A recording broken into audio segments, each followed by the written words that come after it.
Hello guys, welcome to my YouTube channel on study material. आज के इस वाले वीडियो में हम यहाँ पर बात करेंगे chapter number first, number system या फिर संख्या पद्धति। ठीक है, तो संख्या पद्धति ये जो चैप्टर है आपके कंपटीशन एग्ज़ाम में भी बहुत हेल्पफुल है और यहाँ से आपको थोड़ा सा बेसिक आपको थ्योरेटिकल नॉलेज ज़्यादा मिलेगा। ओके, मैंने इसमें क्वेश्चन नहीं लिए हैं, सिर्फ मैंने इसमें संख्याओं के प्रकार लिए हैं और इसमें मैंने डिविजिबिलिटी रूल लिए हैं। ये दोनों आपके लिए बहुत इंपॉर्टेंट है, संख्याओं के प्रकार, टाइप्स ऑफ नंबर और टेस्ट ऑफ डिविजिबिलिटी। ठीक है, 2 की टेस्ट, 3, 4, 5, 6, 7, 8, 9, 10, 11, 12, 13, 14। ठीक है, इन सब की मैंने जिनकी टेस्ट ऑफ डिविजिबिलिटी रूल है 25 तक, उनकी मैंने ली है और वो ये आपके लिए बहुत ही शॉर्टकट ट्रिक में आपको सब पता लगेगा। ठीक है, तो आइए हम थोड़ा समझते हैं इसको कि यहाँ पर नंबर सिस्टम में आखिर में है क्या। ठीक है, अब देखिए नंबर सिस्टम क्या है। बेसिकली तो आप सभी को पता ही होगा, सबने पढ़ा ही रखा होगा संख्या पद्धति। तो हम यहाँ पर आगे चलते हैं थोड़ा सा। संख्या पद्धति, नंबर सिस्टम। अब नंबर सिस्टम ऐसा है, एक ऐसी पद्धति है जिसमें विभिन्न प्रकार की संख्याओं एवं उनके मध्य संबंधों व नियमों का क्रमबद्ध अध्ययन किया जाता है। ठीक है, संख्या पद्धति क्या चीज़ है जिसके अंदर हम क्रमबद्ध अध्ययन करते हैं, जो संख्या पद्धति कहलाती है। जैसे कि हमें पता है कि 1 के बाद क्या आना है, 2 आएगा, 2 के बाद क्या आएगा, फिर 3 आएगा, 3 के बाद क्या आएगा आपका 4, फिर 4 के बाद 5, फिर 5 के बाद 6। इस तरीके से यहाँ पर हमारा सीक्वेंस से हमें नंबर आते हैं। ठीक है, तो ये हमारी संख्या पद्धति है। ठीक, अब सबसे पहला आपका जो टॉपिक आता है वो आता है यहाँ पर आपका अंक। अंक आखिर में होता क्या है। ठीक है, किसी भी संख्या को व्यक्त करने के लिए हम 10 संकेतों, आपको सभी को पता है कि नंबर जो होता है वो अंक से मिलकर बनता है। अब अंक कौन कौन से हैं आपके? 10 अंक हैं आपके। 0 है, एक 1 है, एक 2 है, एक 3 है, एक 4 है, एक 5 है, 6, 7, 8 और 9। ये सब क्या है आपके? 0, 1, 2, 3, 4, 5, 6, 7, 8, 9। ये सारे आपके अंक है जिनको हम डिजिट भी बोलते हैं, जिनको हम डिजिट भी बोलते हैं या फिर इनको हम अंक भी बोलते हैं। ठीक है, तो इन्हीं की अंक की हेल्प से ही हम क्या करते हैं, अंक की हेल्प से ही हम नंबर या फिर संख्या को बनाते हैं। बिना डिजिट की हेल्प से आप इनका कुछ भी नहीं कर सकते, मतलब हम नंबर बना ही नहीं सकते अगर नंबर नहीं होता तो। ठीक है, अब जैसे कि यहाँ पर आप देखिए 10 संकेतों की यह पद्धति दार्शनिक पद्धति कहलाती है। इन 10 संकेत, इसको हम कौन सी पद्धति बोलते हैं, या एग्जाम में भी आ जाता है कि इन संकेतों की पद्धति कौन सी पद्धति होती है, तो यह हमारी दार्शनिक पद्धति होती है। ठीक है, 1 2 3 4 5 6 7 8 9 या 1 2 3 4 5 6 7 8 9 को हम सार्थक अंक कहते हैं, जबकि शून्य सार्थक अंक है। ठीक है, क्योंकि देखो जब भी हम काउंटिंग स्टार्ट करते हैं तो 1 से स्टार्ट करते हैं, 0 से स्टार्ट तो करते नहीं हैं। गिनती हम जब भी स्टार्ट करते हैं तो 1 से स्टार्ट करते हैं, है ना, 0 से स्टार्ट नहीं करते हैं। इसलिए क्या, कौन सा ये सार्थक अंक होता है और ये हमारा असार्थक अंक होता है। इसकी हमने खोज की थी और ये हमारी प्राकृत संख्या होती है, जो कि हम 1 से लेके इसको स्टार्ट करते हैं। तो आई होप ये चीज़ आपको समझ में आई होगी। फिर देखिए अगला टॉपिक आता है आपका संख्यांक या फिर न्यूमेरल्स। इनको हम नंबर भी बोलते हैं, संख्या भी बोलते हैं। संख्या को व्यक्त करने वाले अंकों के समूह को संख्यांक कहते हैं। ठीक है, संख्या को व्यक्त करने वाले अंकों के समूह को हम संख्यांक कहते हैं। किसी संख्या को लिखने के लिए हम दाईं ओर से बाईं ओर क्रमशः इकाई, दहाई, सैकड़ा, हजार, 10,000, लाख, 10 लाख, करोड़, 10 करोड़, अरब, 10 अरब, खरब, 10 खरब आदि स्थान लेते हैं। आप सभी को पता होगा, जैसे कि जो हमारी जैसे कि सबसे पहले आपने पढ़ा होगा इकाई, है ना। कोई सा भी नंबर है, जैसे कि मैंने यहाँ पर लिखा 1 2 3 4 5, मतलब 1 2 3 4 5 लिखा। इसको मैं क्या पढ़ूंगा? 12,345। तो जहाँ पर ये 5 लिखा हुआ है, ये 5 किस स्थान पर है? ये आपका इकाई के स्थान पर है। ये आपका यहाँ पर इकाई के स्थान पर है। ये 4 आपके कौन से स्थान पर है? ये 4 आपकी दहाई के स्थान पर है। ठीक है, ये आपकी दहाई के स्थान पर है। ये 3 आपकी कौन से स्थान पर है? ये 3 आपकी सैकड़े वाले स्थान पर है। ये 2 है जो आपका, ये आपका हजार के स्थान पर है। ठीक है, और यहाँ पर जो 1 है ये आपके 10,000 के स्थान पर है। फिर 10,000 के बाद में लाख भी आता है, फिर करोड़ भी आता है। इस तरीके से हमारे नंबर आगे चेंज होते रहते हैं। जैसे कि मैंने आपके लिए यहाँ पर टेबल लिख रखी है।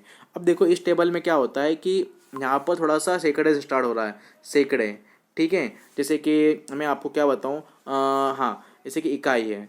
इकाई के लिए इन्होंने क्या यूज़ किया है? घात में। इन्होंने यहाँ पर घात में भी देखो, यहाँ पर 10 की घात 8 है, यहाँ पर 10 की घात 7 है, यहाँ पर 10 की घात 6 है, 10 की घात 5 है, 10 की घात 4। 10 की घात 4 का मतलब क्या होता है?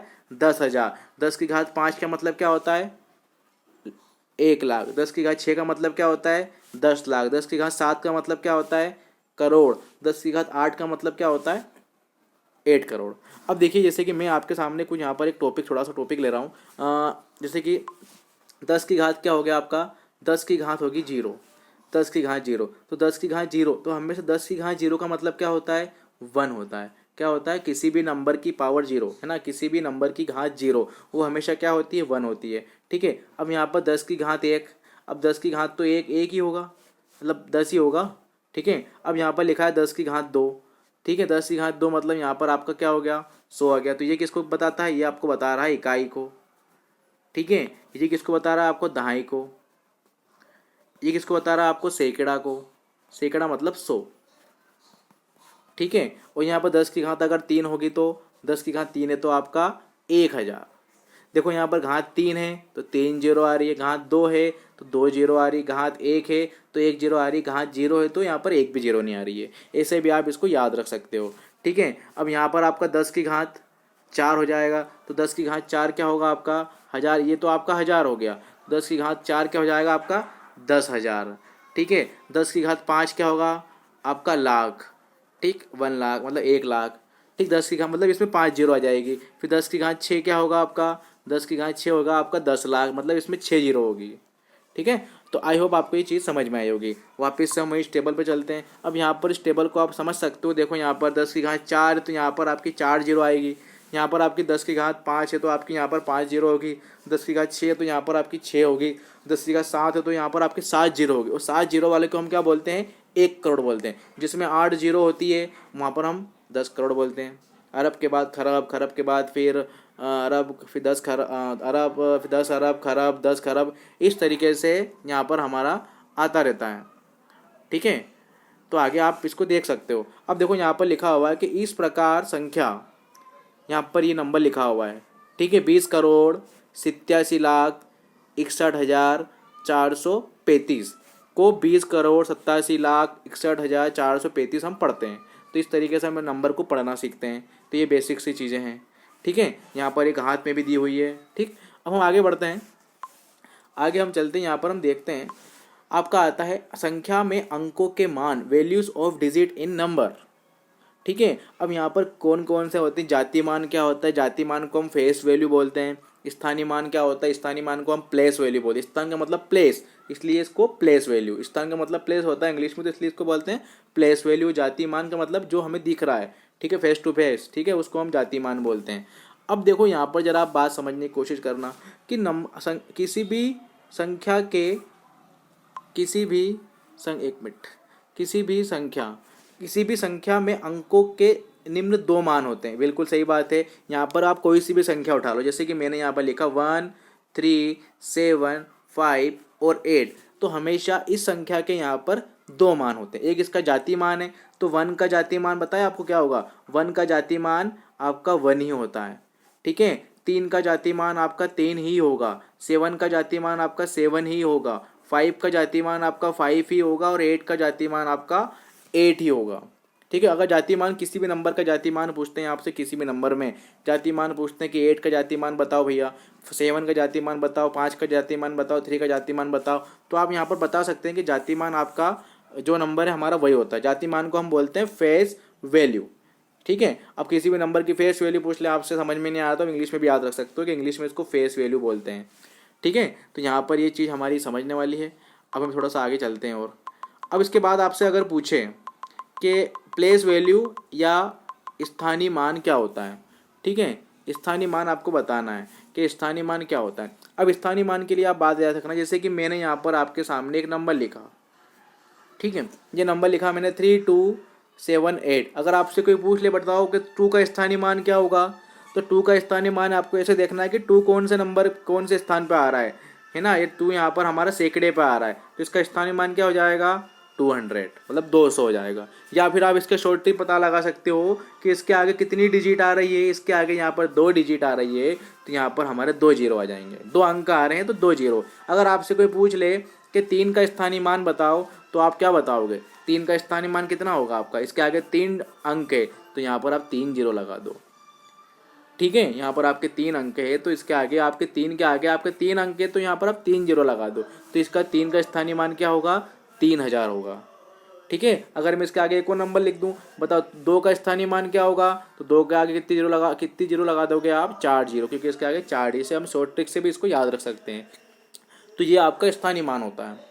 ठीक है, यहाँ पर आपके बहुत सारे ऐसे क्वेश्चन दे देते हैं वो कि स्थानीय मान, एक नंबर दे दिया और उसके स्थानीय मान और जातीय मान के में आपसे क्वेश्चन पूछ लेते हैं कि स्थानीय मान और जातीय मान के बीच में कितना अंतर, जैसे कि एक नंबर में दे रहा हूँ, आपको बता रहा हूँ क्वेश्चन करके यहाँ पर कि 1 3 2 7, यहाँ पर 3 के स्थानीय मान और 2 के जातीय मान में क्या अंतर है, तो ये बताना था आपको। तो 300 में से आप फिर 2 कम करोगे तो मतलब यहाँ पे आ जाएगा आपका 298।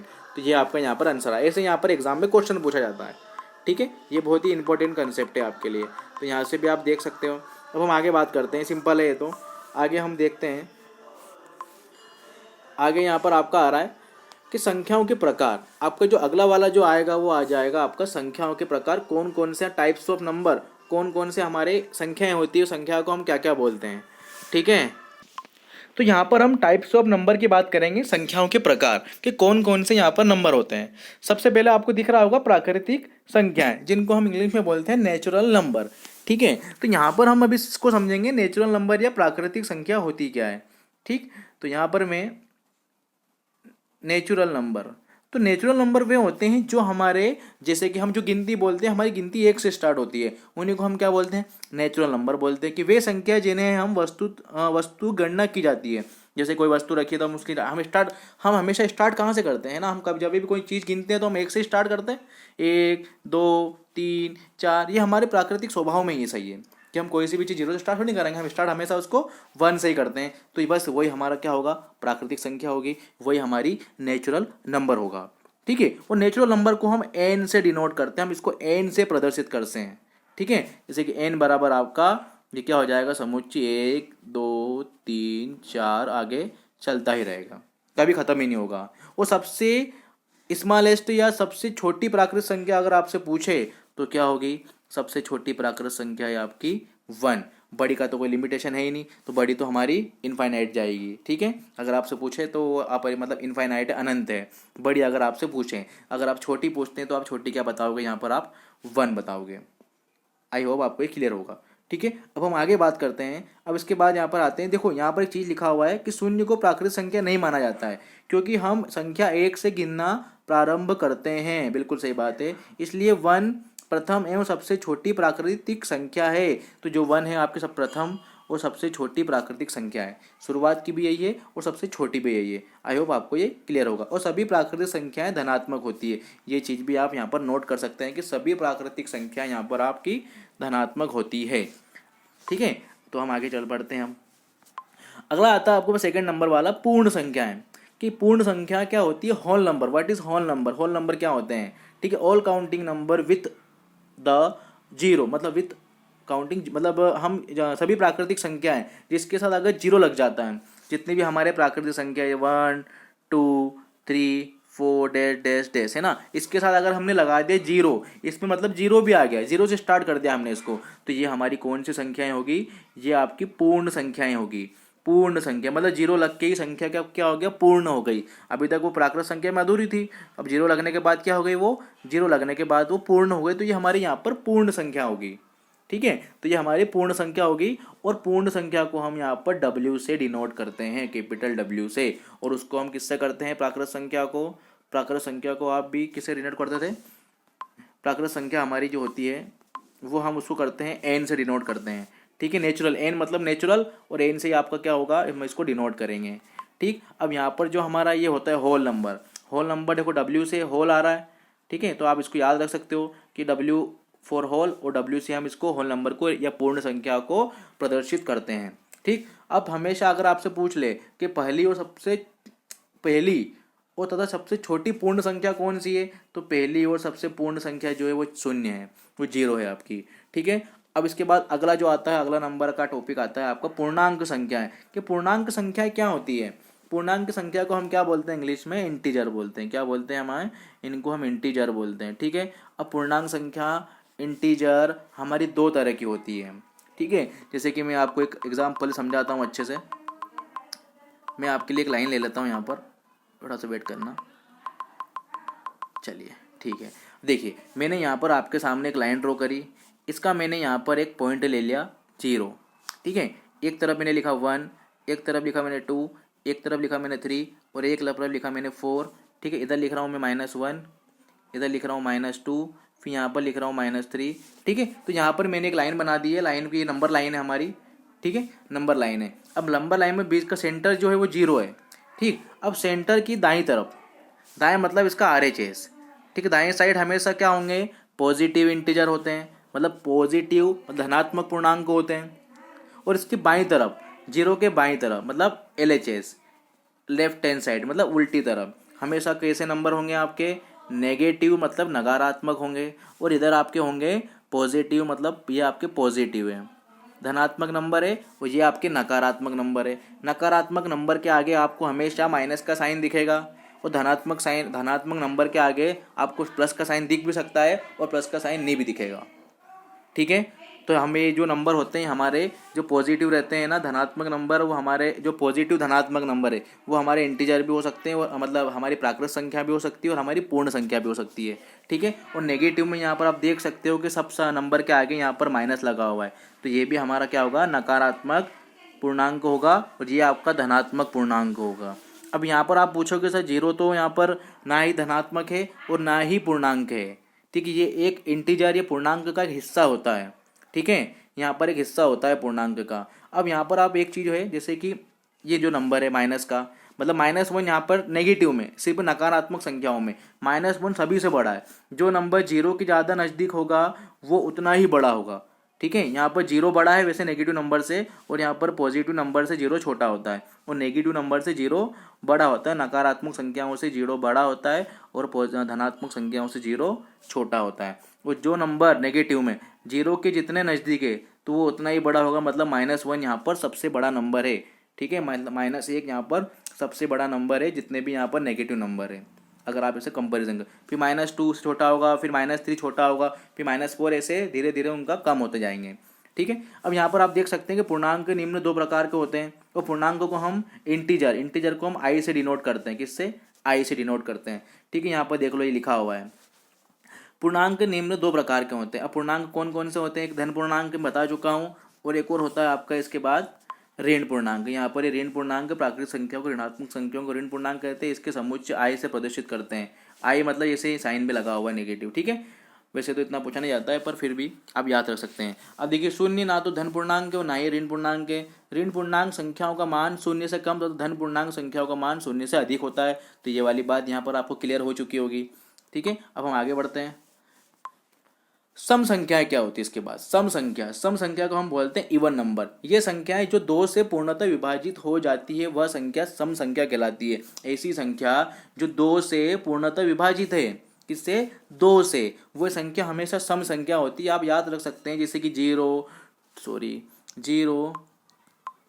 0 2 4 6 और 8, या 2 0 2 4 6 8, ये नंबर जो है, ये नंबर ओनली सिंपल, ये नंबर आपको याद रखना है। अगर ये नंबर किसी भी इकाई की प्लेस, किसी भी नंबर की इकाई की प्लेस पर आते हैं तो वो नंबर, सारे नंबर वो क्या होंगे, आपके 2 से विभाजित होंगे, मतलब वो नंबर आपके सम संख्या होगी, वो नंबर आपके इवन नंबर होंगे। तो सपोज लाइक एक मैं एग्जाम्पल लेता हूँ, 1 2 3 4, यहाँ पर मैंने एग्जाम्पल लिया, इसका आखिरी की प्लेस क्या है, यहाँ पर 4 है, मतलब ये जो नंबर है आपका कौन सा नंबर है, सम संख्या है। ये संख्या जो कैसी है, सम संख्या है। एक और एग्जांपल ले लेता हूँ मैं यहाँ पर, तो ये नंबर, ये यहाँ पर 0 लिखा है, तो ये भी क्या है, आपकी सम संख्या है, मतलब इवन नंबर है, ठीक है। तो यहाँ पर ऐसा कि जो नंबर 2 से डिवाइड हो जाता है, 2 से विभाजित हो जाता है, वो आपकी सम संख्या होगी। ये संख्या जो 2 से पूर्णतः विभाजित हो सम संख्या कहलाती है। 2 4 6 8 12 24, प्रत्येक सम संख्या का इकाई अंक 0 2 4 6 8 में से कुछ भी हो सकता है, तो वो संख्या आपकी सम संख्या होगी। और विषम संख्या में जस्ट इसका उल्टा होता है, सम और विषम संख्या एक दूसरे के अपोजिट है, मतलब एक दूसरे के अपोजिट है, ओड नंबर, जिसको हम क्या बोलते हैं, ओड नंबर बोलते हैं। अब वे संख्याएं जो 2 से पूर्णतः विभाजित नहीं होती है विषम संख्या कहलाती है। जो 2 से विभाजित नहीं होगी विषम संख्या कहलाती है। अब यहाँ पर भी आपको डिजिट दिए हुए हैं, वे डिजिट कौन कौन से हैं, 1 है, 3 है, 5 है, 7। देखो मैं आपको बताता हूँ, एक बहुत बड़ा कंसेप्ट बताता हूँ, लॉजिक कंसेप्ट। जैसे कि मैं यहाँ पर एक 1 2 3 4 5 6 7 ऐसे मैंने यहाँ पर काउंटिंग लिखी है। तो पहला जो नंबर होता है आपका ओड होता है, दूसरा जो होता है आपका इवन होता है, फिर तीसरा आपका ओड होगा, फिर आपका इवन होगा, फिर आपका ओड होगा, फिर आपका इवन होगा, फिर आपका ओड होगा। तो यहाँ पर ऐसे कंसेप्ट यहाँ पर ही चलता रहता है, ओड इवन काउंटिंग में भी ओड इवन चलते हैं। ठीक है, तो यहाँ से भी आप इसको समझ सकते हो। वापस से वहीं आ जाते हैं। ठीक है, तो यहाँ पर ये चीज़ें समझ में आ चुकी होगी। आपको क्या याद रखना है, सम संख्या के लिए आपको 0 2 4 6 8 याद रखना है, और विषम संख्या के लिए आपको 1 3 5 7 9 याद रखना है। तो ये चीज़ आपको यहाँ पर क्लियर हो गई कि सम संख्या भी होती है हमारी, विषम संख्याएं भी होती है। अब यहाँ पर आ रही है अभाज्य संख्याएं। बहुत ही बढ़िया कंसेप्ट है, अभाज्य संख्या क्या होती है। ठीक है, अभाज्य संख्या को हम बोलते हैं प्राइम नंबर। आप सभी ने सुना होगा प्राइम नंबर क्या होता है, कि वे संख्याएं जो एक और स्वयं के अतिरिक्त किसी अन्य संख्या से पूर्णतः विभाजित ना हो, अभाज्य संख्या कहलाती है। देखो बहुत बढ़िया चीज़ है, यहाँ पर मैं आपको आगे बताता हूँ इसमें क्या करना है। जैसे कि यह चीज़ है अपनी यहाँ पर, एक मिनट, मतलब हम परिमेय संख्या की बात कर रहे हैं यहाँ पर। परिमेय संख्या क्या होती है, देखिए परिमेय संख्या ऐसी संख्या होती है जो खुद से, एक तो खुद से डिवाइड, जैसे कि यहाँ पर 2 लिखा है ना, यहाँ पर 3 लिखा, यहाँ पर 5 लिखा। अब ये 2 जो है, एक तो 2 की टेब मतलब 2 से ही डिवाइड होगा, और एक 1 से होगा। 1 से सारे नंबर डिवाइड होते हैं। ये नंबर जो है आप सिर्फ इतना याद रख लो कि जो खुद से डिवाइड, जो खुद से विभाजित हो रहा है। अब यहाँ पर 3 से विभाजित होगा, 5 से विभाजित होगा, 7 से ही विभाजित होगा, और साथ में 1 भी ले रहा हूँ मैं। ठीक है, और यहाँ पर 11 से ही विभाजित होगा। ठीक है, यहाँ पर 13 मतलब 13 जो है वो आप 13 से ही विभाजित होगा। तो ऐसे नंबर जो खुद से ही विभाजित हो, उनको हम प्राइम नंबर बोलते हैं। क्या बोलते हैं हम उनको हम यहाँ पर प्राइम नंबर बोलते हैं, या उनको अभाज्य संख्या बोलते हैं। उनको हम यहाँ पर प्राइम नंबर बोलेंगे, या फिर उनको हम अभाज्य संख्याएं बोलेंगे। जैसे कि 2 हो गया, 3 हो गया, 5 7 11 आदि, ये सभी क्या है आपकी अभाज्य संख्या है। और एक बहुत ही शानदार चीज़ है कि ये केवल 2 एक ऐसी सम संख्या है जो अभाज्य है। बाकी सारी सम जितने भी आपको अभाज्य संख्या मिलेगी वो सब आपको विषम संख्या ही मिलेगी। सिर्फ 2 ऐसी संख्या है, 2 ऐसी संख्या है जो सिर्फ एक अभाज्य संख्या है। अगर आपसे पूछ ले कोई सबसे छोटी अभाज्य संख्या कौन सी है, तो आप क्या बताओगे, यहाँ पर 2 है। अगर आपसे ऐसा पूछ ले सबसे छोटी सम अभाज्य संख्या कौन सी है, तो वो भी हमारी 2 ही होगी। ठीक है, तो यहाँ पर ही हमारा कंसेप्ट समझ में आया होगा आपको। हम इससे आगे चलते हैं थोड़ा सा। 9 के बाद आपका आ सकता है यहाँ पर 10 भी हो गया आपका 11। ठीक है, अब भाज्य संख्या क्या होती है, कंपोजिट नंबर क्या होते हैं। ठीक है, अब कंपोजिट संख्याएं पूछ रहे हैं आपसे। अब कंपोजिट संख्या जस्ट इसका उल्टा होता है। हमने भाज्य संख्या में क्या देखा, सॉरी अभाज्य संख्या में क्या देखा था, प्राइम नंबर में जो सिर्फ खुद की टेबल से विभाजित होता हो, और एक 1 की मतलब और एक से डिवाइड होगा, मतलब 1 से विभाजित होगा। और भाज्य संख्या में क्या होगा, अब भाज्य संख्या में ये होगा कि इसके कई सारे अतिरिक्त, मतलब 2 से ज़्यादा होंगे, मोर देन 2 फैक्टर, जैसे बोल सकते हैं इसके 2 से ज़्यादा गुणनखंड होते हैं। जैसे कि यहाँ पर 4 लिखा, अब 4 यहाँ पर 1 में भी मतलब 1 से भी भाजित है, यहाँ पर ये 2 से भी भाजित है, और ये यहाँ पर 4 से भी भाजित है। ठीक है, अब उसके बाद आप यहाँ देखिए 12 लिखा मैंने। अभी 12 किससे भाजित है, ये 1 से भाजित है, यहाँ पर 2 से भी भाजित है, ये यहाँ पर 4 से भी भाजित है, यहाँ पर 3 से भी भाजित है, और यहाँ पर ये 12 से भी भाजित है। मतलब इसके 2 से ज़्यादा गुणनखंड बन रहे हैं।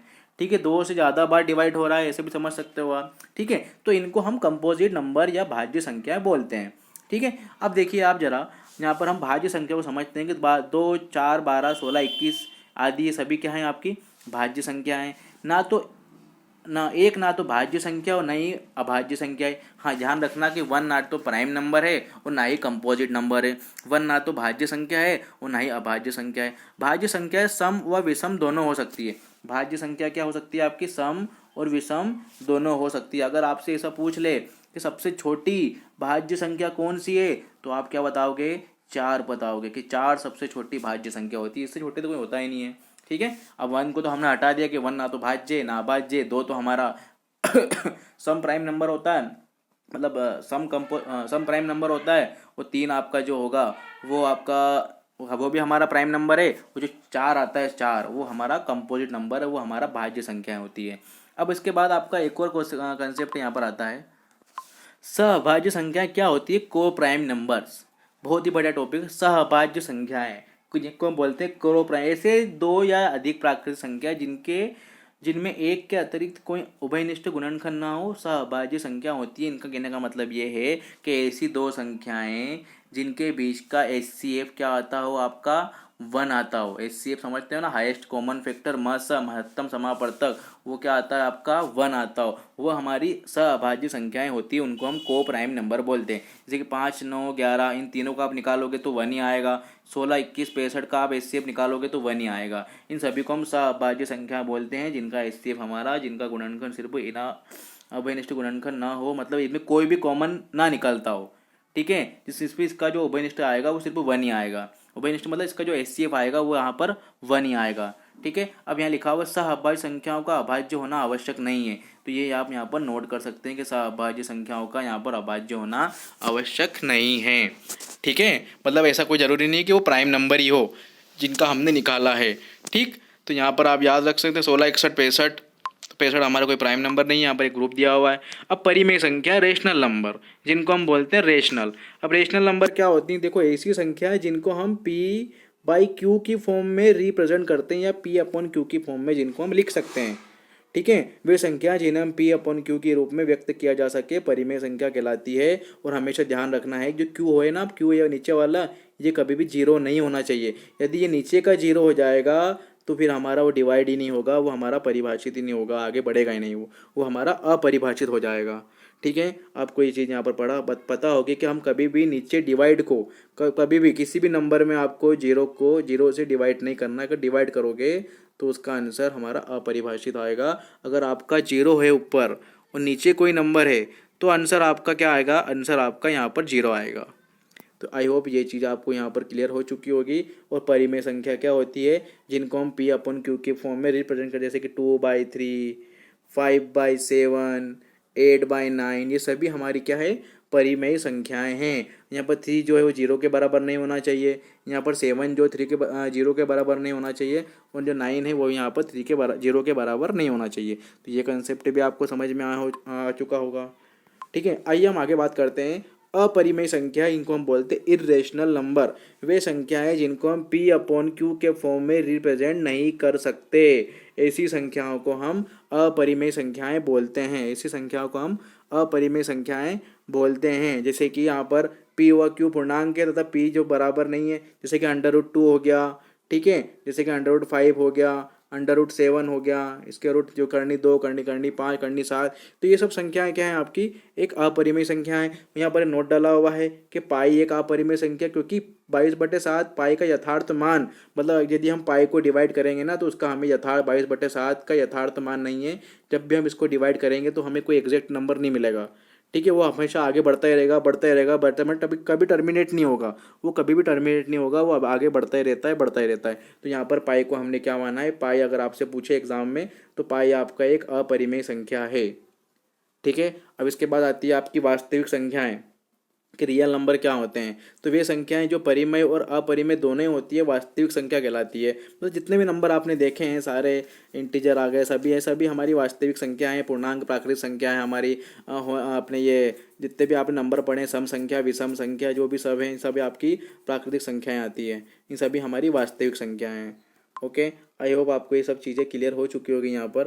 अब इसके बाद जो आ रहा है यहाँ पर विभाजिता का नियम आ रहा है, तो आई होप आपको ये वाला कंसेप्ट अच्छे में समझ में आया होगा। प्लीज़ अगर आपको अच्छा लगे तो आप मेरे चैनल को सब्सक्राइब जरूर करें और मुझे लाइक ज़रूर करें मेरे वीडियो को, ताकि मैं आपके लिए आने वाले और आपके 2-4 दिन में आपके लिए अच्छे वीडियो में आपके लिए लेके आऊँ, क्योंकि आपके लाइक से मुझे थोड़ा सा मोटिवेशन मिलेगा।